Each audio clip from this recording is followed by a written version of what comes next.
The town and village of Macedon never had much trouble with fire service. The town relied on Macedon Center Fire Department for coverage north of the Erie Canal, and the village fire department covered south of the canal.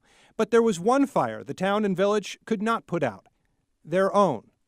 Does anybody have a problem with us buying a ladder truck? No! You've heard the people. 2 years ago, the rancor that had divided town and village leaders for years spilled over into a heated debate about how the village fire department was spending town money. We were told basically, we contract for service, you don't need to know that, and that's the way it was left. The town then ended its relationship with the village fire department and started a new one.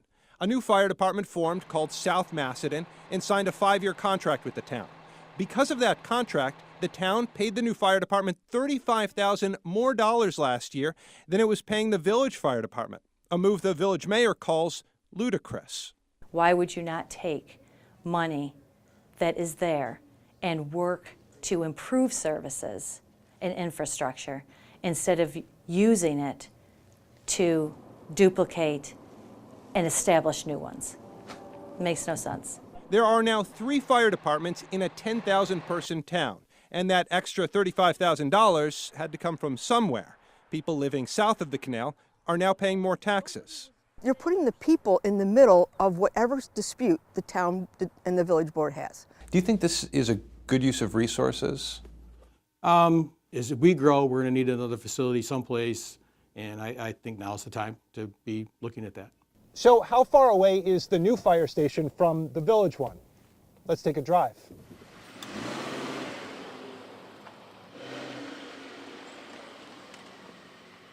Less than 1 mile. And as it stands, the fire department that's supposed to serve South Macedon is actually in North Macedon. Is that an ideal location, or is there a better place for it to be? I think there's probably a better location. Sure. That better location might be here, a site farther south, but still less than a mile away from the village fire station. But that's little more than talk at this point. For now, the new fire department will continue to run out of the town barns north of the canal, a spot the South Macedon's fire chief says does not compromise coverage. It's less than a quarter of a mile, really, from the line, so to speak, so it's not that difficult. It doesn't add any extra real time to response times or anything like that. If those response times prove acceptable long-term, the new service would match what the village fire department had provided for decades, quality fire service. If that feud didn't exist, would it have been best to just stick with the village fire department, do you think? If that were the case, we would have a contract currently with the village. Yes, there's no doubt in my mind. But few see a way to go back. Most say that bridge is too badly burned. Adam Chodak, 13 WHAM News.